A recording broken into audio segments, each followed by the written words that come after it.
Alhamdulillah, wassalatu wassalamu ala rasulillah. Rabbana urzuqna ilman nafi'an wa rizqan thayyiban wa amalan mutaqabbala.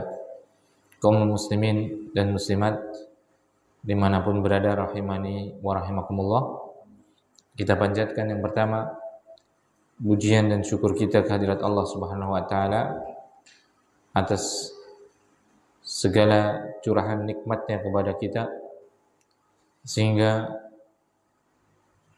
kita masih diberikan kesempatan untuk berbekal, dan juga kita memujinya lantaran taufik yang Allah Subhanahu wa taala limpahkan kepada kita, sehingga kita masih bisa untuk melaksanakan kewajiban kita sebagai seorang hamba, yaitu mentaatinya semata.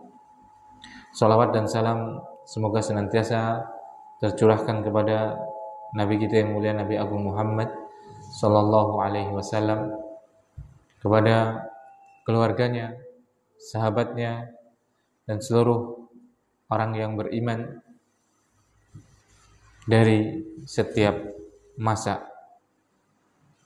Kita melanjutkan sebuah buku atau kitab yang ditulis oleh Al-Imam An-Nawawi rahimahullah ta'ala, buku yang syarat dengan manfaat yang luar biasa, yaitu Riyadhus Shalihin min kalami Sayyidil Mursalin, sampai kita pada bab kasratu turqil khair, penjelasan tentang banyaknya jalan-jalan kebajikan, sampai kita pada hadis yang ke-120 dari awal kitab, atau hadis yang ke-6 dari bab ini.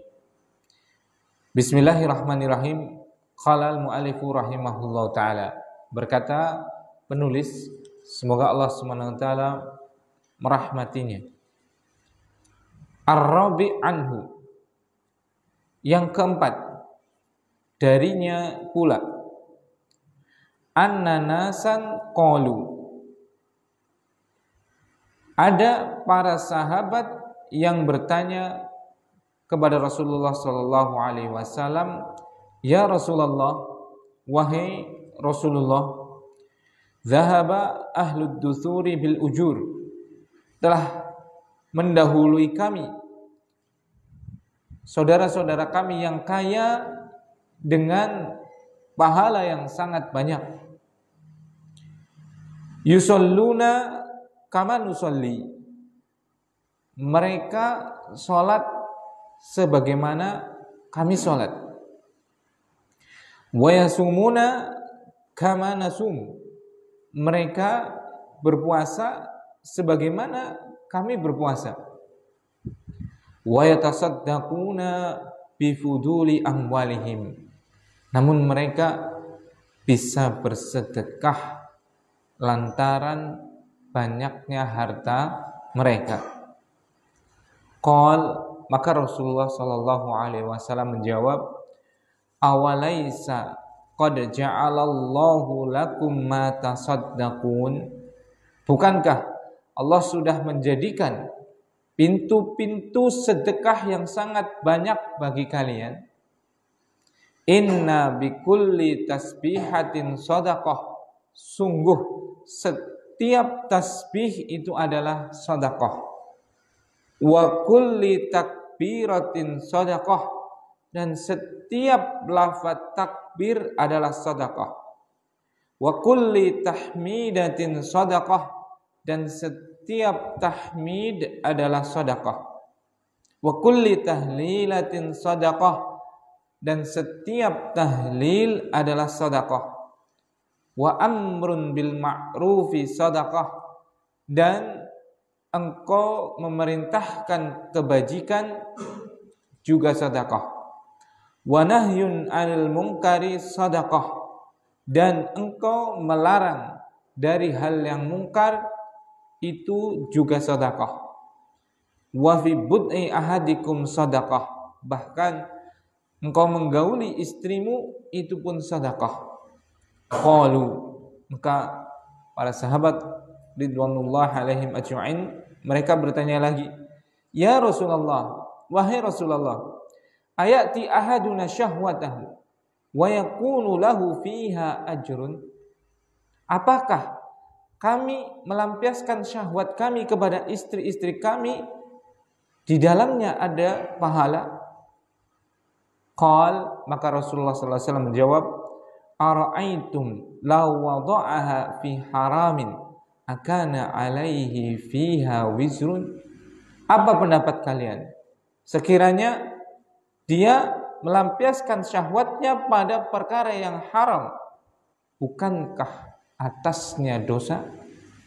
Fakadzalika idza wada'aha fil halal kana lahu ajrun. Maka begitu pula kalau dia melampiaskan syahwatnya pada perkara yang halal, maka dia pun mendapatkan pahala. Rawahu Muslimun wa Ahmad. Hadis ini diriwayatkan oleh Imam Muslim dan juga Imam Ahmad. Bismillah. Nah, hadis yang keempat, anhu, dari dia juga.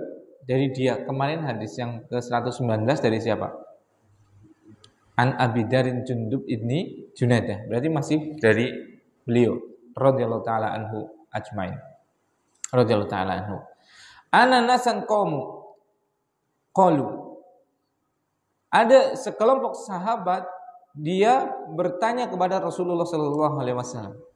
Nah ini, kenapa mereka para sahabat radhiyallahu taala anhum ajmain itu menjadi orang yang sangat bertakwa? Kenapa? Karena mereka orang berilmu. Tidak mungkin orang itu akan takwa, lakukan perintah Allah, meninggalkan larangannya, kalau dia tidak punya ilmu. Dia tidak. Bagaimana kita akan takut pada Allah kalau kita tidak punya ilmu? Bagaimana kita akan melakukan perintah Allah kalau kita nggak tahu perintahnya itu apa saja? Bagaimana kita bisa meninggalkan larangan Allah kalau kita tidak tahu apa yang dilarang? Jadi pangkal daripada takwa adalah apa? Ilmu. Dan salah satu sebab orang punya ilmu adalah bertanya. Ini kan sering kita mendengar hadis kan? Sahabat bertanya ke Rasul, sahabat bertanya ke Rasul, sahabat bertanya ke Rasul. Ini yang sering saya sampaikan. Bertanyalah. Dengan pertanyaan-pertanyaan yang memberikan manfaat, menambahkan pada kita ilmu, menambahkan kepada kita iman. Sehingga apa? Kita tambah ilmunya. Dengan tambah ilmunya nanti tambah takwa. Itu seperti itu. Barakallahu fiik. Enggak pernah bertanya. Sekali-kali bertanya jeleneh. Wis mancing Kang. Aduh, pertanyaan orang berbobot itu loh. Ya boleh sih bertanya seperti itu.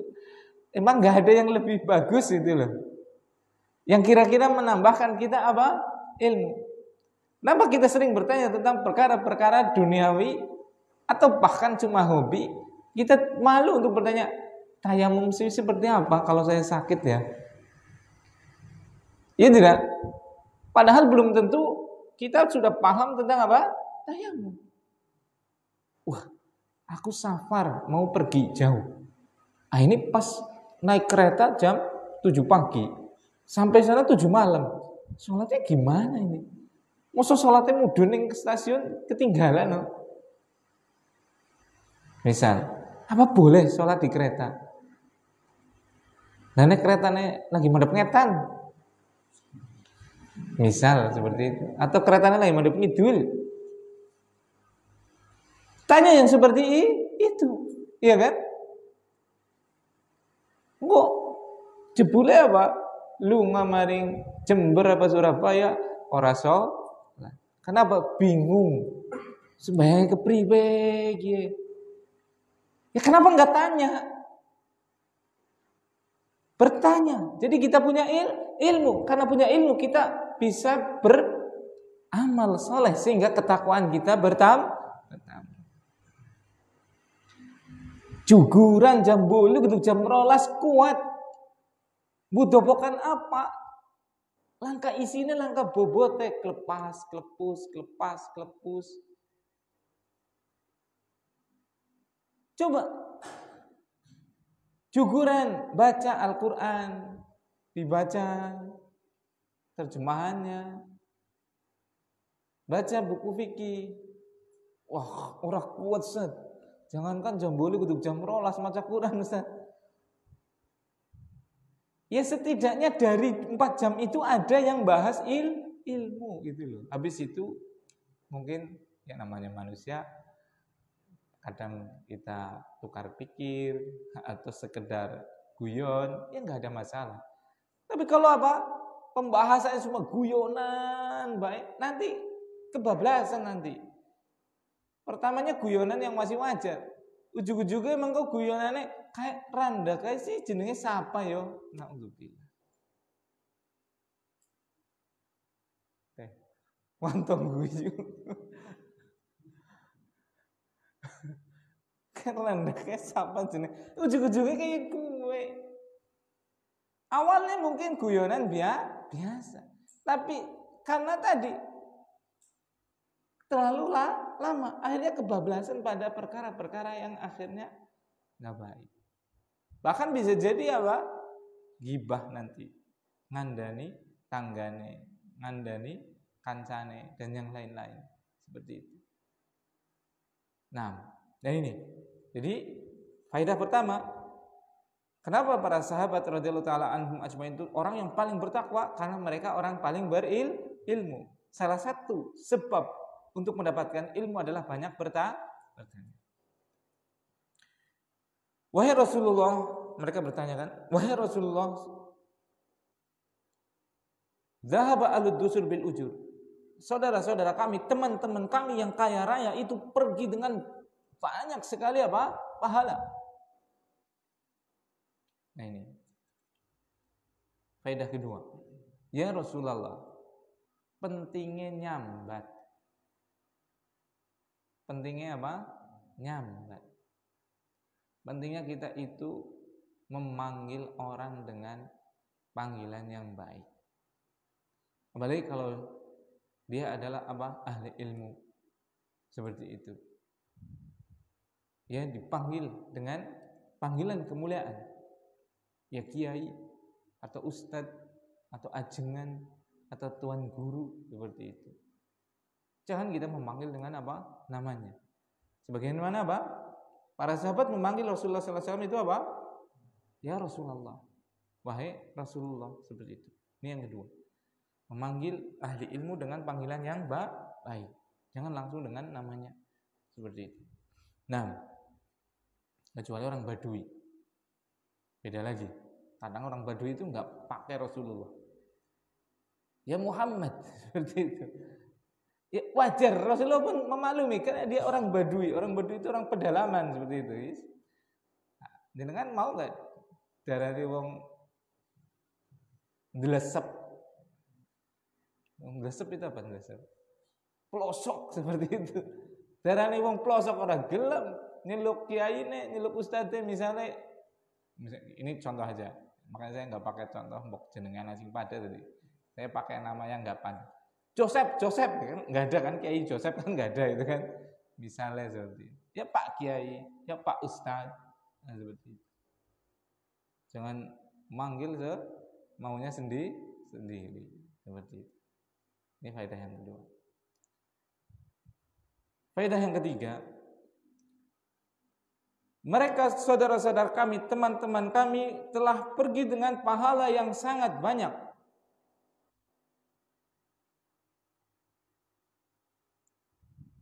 Mereka punya iri. Sahabat punya iri.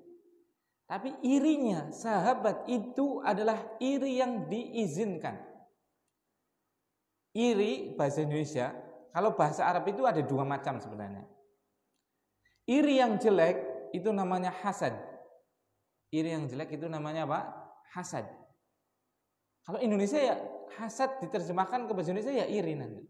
Iri dengki seperti itu. Iri yang baik namanya ghibthah. Iri yang baik namanya apa? Ghibthah.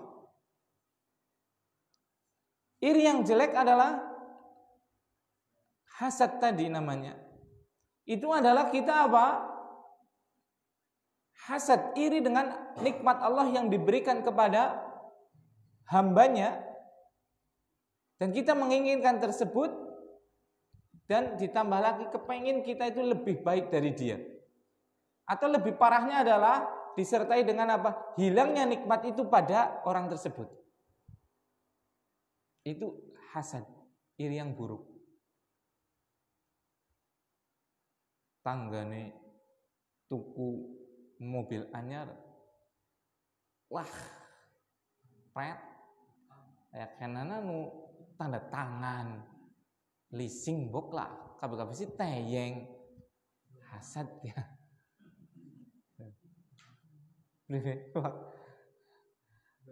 Enggak. Ando ngelung maksudnya.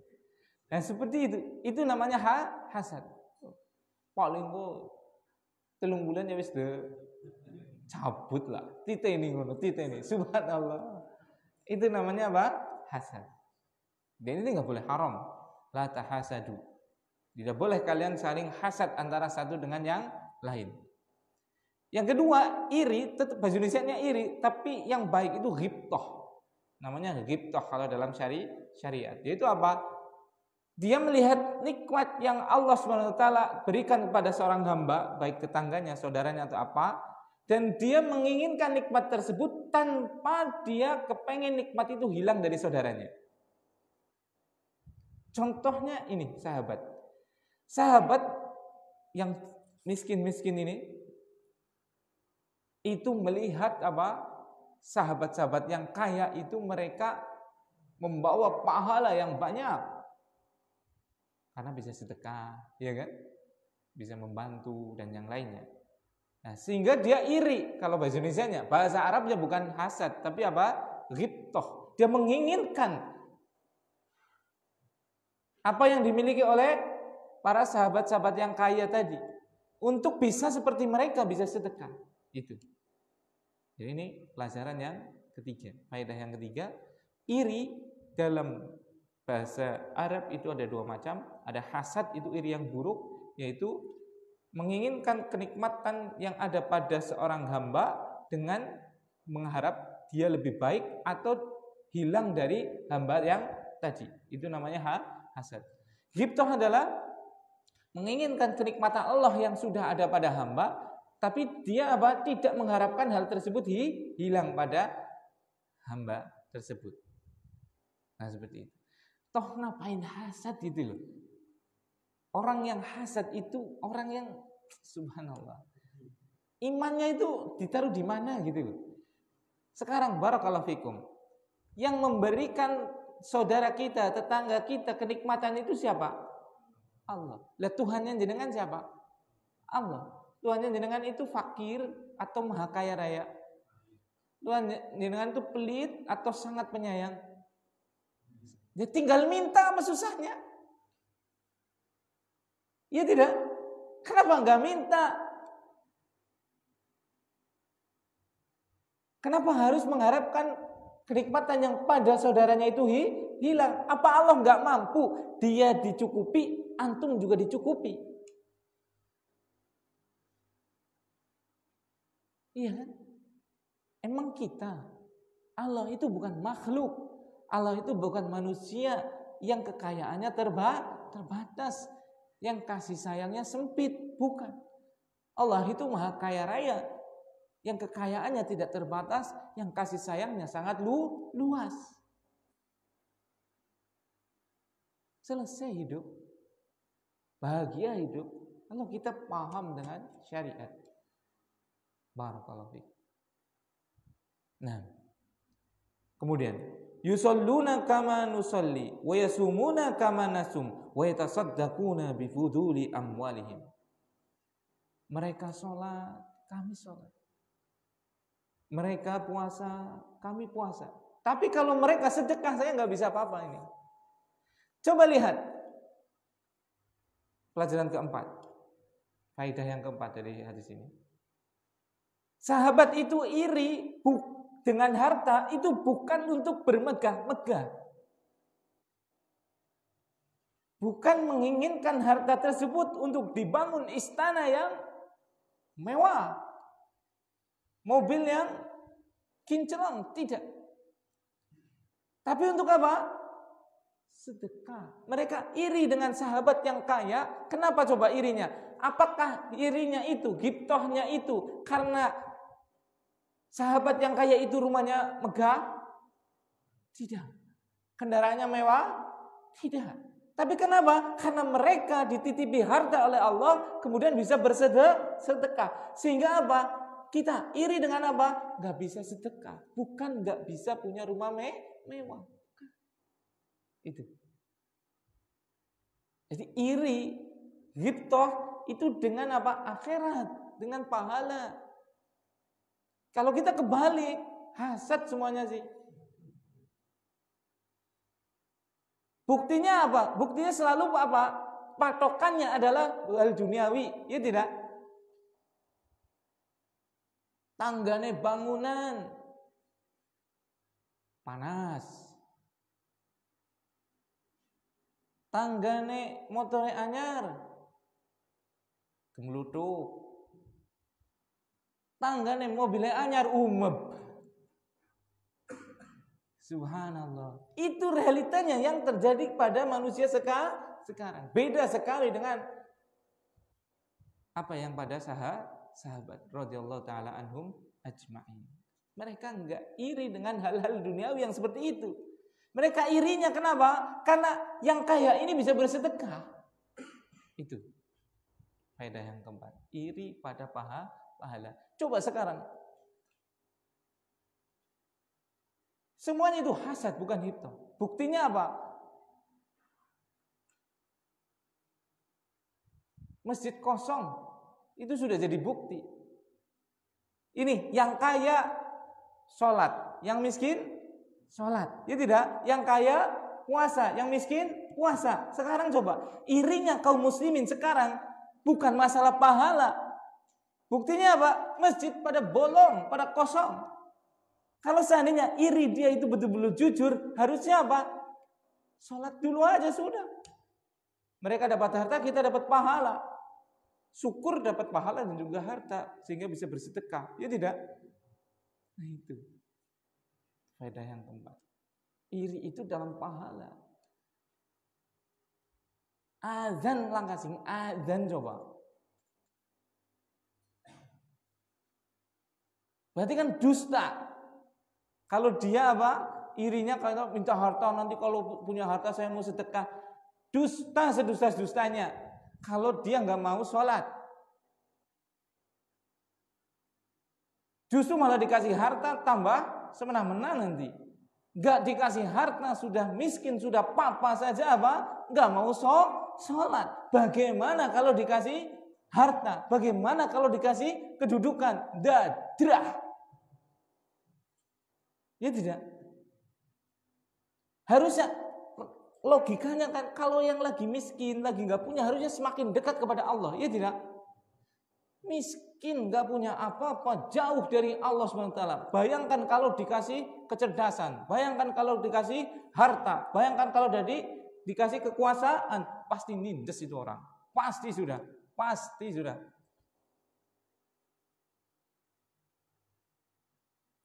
Seperti itu. Yang mampu saja untuk kita amalkan berupa ibadah, kita nggak lakukan. Pokoknya ora Ustaz. Pokoknya sugih kok nyong arep taat. Nyong arep sembahyang, aku arep sedekah. Emang sembahyang harus kaya? Iya kan? Emang sembahyang itu harus kaya? Tidak. Yang kaya bisa sholat, yang miskin bisa sholat. Faedah yang keempat tadi. Kita itu iri dalam masalah pahala. Faedah yang kelima.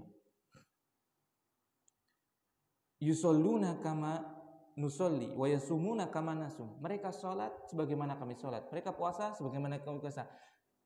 Faedah yang kelima berarti apa? Lakukan ibadah yang mungkin kita lakukan.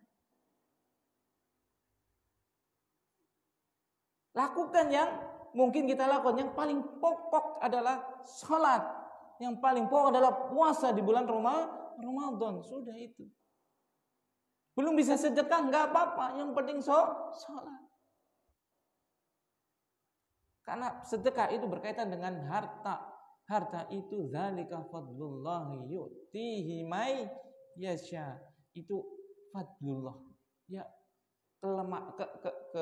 kemuliaan Allah yang Allah berikan kepada hamba yang ia kehendaki. Tapi sholat itu mau kaya, mau miskin, mau laki-laki, mau perempuan, mau sehat, mau sakit, semua bisa sholat. Ya tidak? Makanya itu yang diwajibkan. Sedekah enggak wajib. Sedekah itu bagi yang punya harta. Lagi enggak ada, ya udah. Yang mampu aja dulu. Nutup aurat. Emang enggak mampu tuh nutup aurat. Semua kita mampu kan? Beli jilbab, beli gamis. Siapa yang enggak punya kemampuan seperti ini? Enggak ada. Semua kaum muslimin mampu untuk beli gamis, ya tidak? Gak harus kaya. Seperti itu faedah yang kelima. Jadi apa? Lakukan ibadah yang kita sanggupi. Nah, wa yatasaddaquna bi fuduli amwalihim. Mereka bersedekah dengan harta yang mereka terlimpahkan atasnya. Faedah yang keenam. Jadi fadlullah, karunia Allah itu Allah bagi-bagikan bagi hambanya yang dihendaki. Gak usah iri. Karena tadi dalam surat Al-Jumu'ah, dzalika fadlullahi yu'tihi may yasha. Itu adalah karunia Allah yang Allah berikan kepada hambanya yang ia kehendaki. Gak perlu kita iri, gak perlu kita hasad. Tadi solusinya ya kita tinggal minta. Tuhan yang ngasih saudara kita kemuliaan, itu juga Tuhan kita. Seperti itu.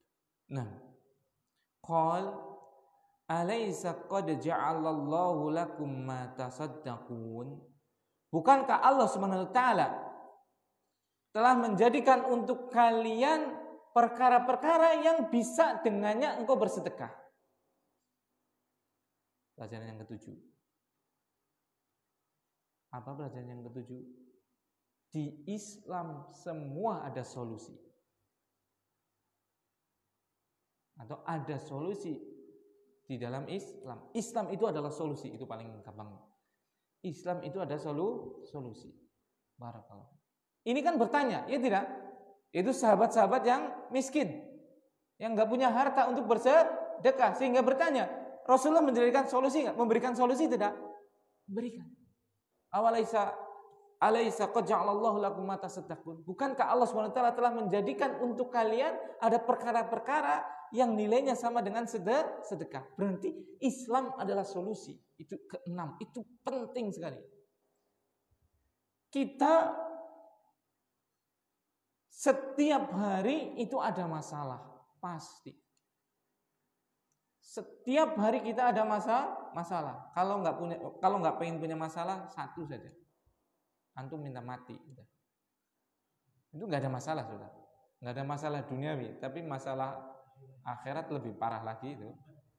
Sholat beora kok nyeluk mati, pengen depan dong malaikat sih. Seperti itu. Jadi Islam itu adalah solusi untuk seluruh masalah dunia akhirat.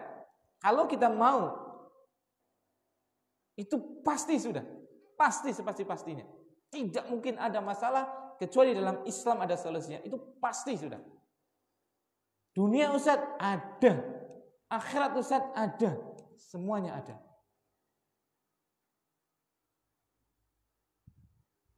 Benar Ustaz ya, Yusuf nang batin ya. Benar Ustaz ana solusi. Ana Yusuf. Engko takon lah hari ngomong. Yes takon enggak ada apa-apa. Seperti ada solusinya dalam Islam. Semuanya. Masalah uang Ustaz ada. Masalah apapun ada, solusinya dalam Islam. Itu faedah yang berapa? 7. 6. Kemudian Rasulullah SAW bersabda, Inna bikulli tasbihatin sadaqah. Sungguh setiap tasbih itu adalah sedekah, setiap takbir adalah sedekah, setiap tahmid adalah sedekah, setiap tahlil adalah sedekah. Setiap memerintahkan kepada yang kebaikan adalah sedekah. Setiap menahan dari hal yang mungkar adalah sedekah. Bahkan engkau mendatangi istrimu untuk menunaikan syahwatmu, itu sedekah. Masya Allah. Jadi sedekah, sebagaimana kita pernah berlalu, ada sedekah maknawiyah, iya kan? Sedekah maknawi, yaitu apa? Seluruh amal soleh, itulah sedekah kita. Tasbih, apa tasbih bunyinya?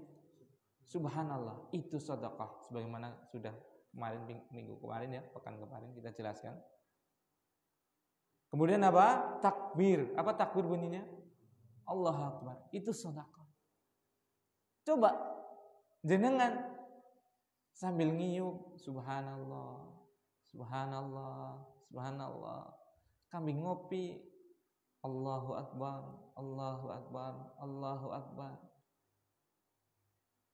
Kambi berkendara, tahmidatin sedekah, tahmid sedekah. Kita bertahmid, apa tahmid? Alhamdulillah, itu sedekah. Masya Allah. Wa kulli tahlilatin sedekah. Apa tahlil? La ilaha illallah. Itu sedekah. Masya Allah. Coba kita bisa bersedekah banyak sekali itu. Seperti itu. Coba bayangkan kita bertahmid, bertakbir, bertasbih, bertahlil sejam itu ribuan loh kalau mau loh. Iya tidak? Itu sudah sedekah itu. Subhanallah. Gak ada alasan untuk kita tidak bisa bersedekah. Yang ada hanya satu, jangan malas, sudah titik. Itu sudah. Syariat itu gampang. Islam itu mudah. Islam itu solusi. Yang ada adalah jenengan malas, sudah titik. Malas ngaji sehingga nggak tahu ilmunya. Malas beramal ketika sudah tahu ilmunya. Yang salah adalah kita manusia. Diberi kemudahan yang semudah-mudahnya. Kan coba dari segi lafadznya saja, dilafadzkan enak. Dihujamkan ke hati, mantap. Subhanallah. Coba, itu kan enak banget kan? Daripada apa? Kuc-kuc hotahe. Coba, kuc-kuc hotahe sama subhanallah. Itu bukan bandingan itu. Iya Rayo. Iya kan? Ini susah kuc-kuc hotahe. Gak enak. Apalagi judi. Nah, ini untuk kaum-kaum sepuh ini ya. Meracuni kehidupan. Apa enaknya kayak gitu? Mupak sudah si begadang, jangan begadang. Kan pakai melu pitulasan. Munggah panggung begadang, jangan begadang. Apa enaknya seperti itu? Coba, subhanallah. Itu enak kan? Di mulut enak, di hati menenangkan. Alhamdulillah. Tuh enak gitu loh. La ilaha illallah. Kayak kita melepaskan beban. Walaupun mumet seperti itu kan, tapi kita bertahlil coba. La ilaha illallah. Kayaknya plong. Iya kan? Abarudin. Iya kan? Kita kadang punya, bukan kadang, setiap hari kita punya masalah. Coba lepaskan dengan tahlil. La ilaha illallah. Kayaknya kan macam dirasakan aja, keluar itu masalahnya. Walaupun enggak semuanya. Setidaknya apa? Menjadikan keluar. Setidaknya apa? Mengurangi beban. Alhamdulillah. Masya Allah. Walaupun saya yang berbicara juga belum terlalu bisa mengamalkan hal tersebut, tapi setidaknya belajar, berlatih seperti itu. Barakallahu fikum. Nah, dari hal ini juga kita tahu yang masuk dalam apa? Bab ini, bab apa tadi? Penjelasan tentang banyaknya jalan-jalan kebaikan. Ini jalan kebaikan banyak tidak? Nah, itu dalil dari bab ini. Takbir, tahlil, tahmid, tasbih, amar ma'ruf nahi mungkar, seperti itu. Jadi jalan kebaikan itu banyak sekali. Nah, wa fi bud'i ahadikum shadaqah. Bahkan kalian mendatangi istri kalian untuk melampiaskan syahwatnya itu sedekah. Bayangkan coba. Jenengan kan seneng kan datangin istri kan? Oh itu.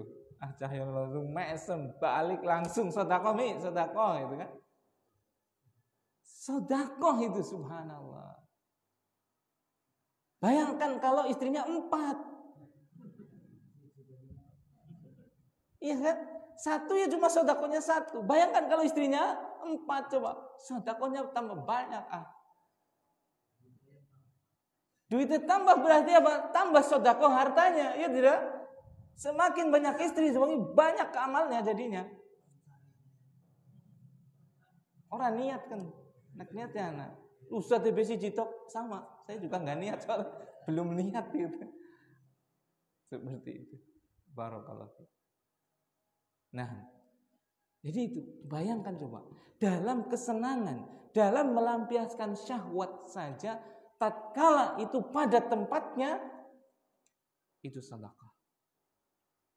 Itu faedah yang ke-9, yaitu apa? Melampiaskan syahwat di tempat yang halal adalah apa? Sedekah. Nah,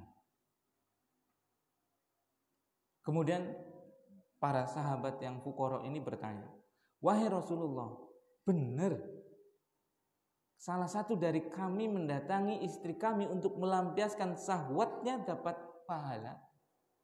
Maka Rasulullah SAW menjawab, bagaimana pendapat kalian kalau menunaikan, melampiaskan syahwatnya di hal yang haram? Apakah itu tidak berdosa? Faedah yang berapa sekarang? 10. Nah, dimatiin berapa? Yang berapa? Faedah yang ke-10. Melampiaskan sesuatu pada perkara, melakukan sesuatu pada perkara yang diizinkan, dibolehkan oleh syariat untuk menghindari yang haram, itu sudah sedekah, itu sudah pahala. Jadi gini, contoh ya.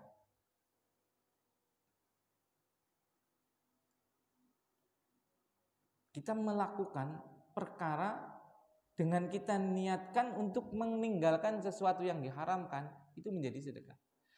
Makanya niatkan seluruh yang haram itu kita tinggalkan itu harus dengan niat. Misalnya khamr haram. Tatkala kita enggak minum khamr, itu enggak serta-merta dapat pahala. Kapan dapat pahala? Kalau kita niat memang betul-betul meninggalkan khamr tadi karena Allah, bukan karena enggak punya uang. Seperti itu. Enggak ngerokok, itu betul-betul karena meyakini Allah mengharamkannya, sehingga saya apa? Meninggalkan rokok. Bukan karena lagi apa? Ada duit, seperti itu. Bukan. Tidak zina, bukan karena saya nggak mampu untuk ke Batu Raden. Gampang gitu. 100.000, 300.000. Seperti itu. Nah itu. Dan kita melampiaskannya pada mengalihkannya pada perkara yang mubah itu boleh, itu sudah menjadi pahala. pahala. Dan mereka mancing baik Kang selama tidak berganggu dengan waktu sholat misalnya. Soalnya aku angger kumpul karo kae-kae, aku kepengine kipik. Tahu kipik? Judi itu loh. Har ketemu karo kae hawane ke pengen remi bae seperti itu. Akhirnya apa? Aku suka lunga dewekan lah, suka mancing nang kali bengang gitu. Misal sambet ya. Contoh seperti itu. Jadi mancing itu kan nggak dosa, nggak juga pahala itu kan. Perkara yang mubah-mubah itu boleh diizinkan. Kalau dia niat mancingnya tadi karena untuk menghindari yang haram, maka mancingnya berpahala. Seperti itu. Bandina mancing dari kakang, iya. Aku ngindari batir sing kayak jan angger ketemu gue hawane jan oke pengen dominoan ceki misalnya. Seperti itu. Jadi nggak apa-apa kita mengalihkan dari yang diharamkan kepada hal-hal yang lain, tapi harus ada niat. Syukur mengalihkannya pada perkara yang lebih baik lagi, yaitu dengan baca Al-Quran dan sholat. Itu juga sudah pahala di atas pahala. Seperti itu. Seandainya dia memalingkannya pada perkara yang mubah pun nggak apa-apa. Nah, seperti itu. Makanya kita kadang lihat, ini pelajaran yang ke-11, lihat anak kita itu agar mereka tidak jatuh kepada kemaksiatan, nggak apa-apa, mereka diizinkan untuk main. Kalau diarahkan misalnya tahfidz Quran, mau alhamdulillah. Tapi tahfidz terus ya bosen menurut saya kan. Seperti itu. Ya dialihkan. Misalnya tukang motor wis ngono depreteli dapakne ora apa-apa. Yang penting aja didol seperti itu ya. Kotak-katik gitu. Ini enggak ada masalah. Tuna komputer depreteli tiliki apane seperti itu. Asak kisi motor buka tutup bau dedeki itu ora masalah. Daripada kembul karo batire sing ora. Mendingan uprak motor. Enggak ada masalah. Pahala malah bisa. Syukur dialihkan kepada yang ibadah mahdoh, itu lebih baik. Tapi kan namanya orang kadang ya jemu dan yang lainnya. Itu pelajaran yang ke-11. Insyaallah ya pelajaran banyak banget. Seandainya disebutkan faedahnya satu-satu ya bisa ratusan faedah sebenarnya. Ini bukan saya yang pintar, saya cuma baca. Seperti itu, baca penjelasan ulama. Itu kalau kita ngikut ulama itu saya pilih aja yang kira-kiranya bermanfaat. Nah, kemudian Rasulullah SAW menjawab tatkala tadi ya para sahabat bertanya, apa iya kita melampiaskan syahwat kita pada istri kita itu pahala? Maka Rasulullah SAW berkata apa pendapat kalian? Kalau melampiaskan syahwat itu pada yang haram, bukankah itu dapat dosa? Pelajaran keberapa ini? 12. Faedah yang ke-12, ajak berpikir. Itu loh. Pengen cerdas itu mengajak orang untuk berpikir.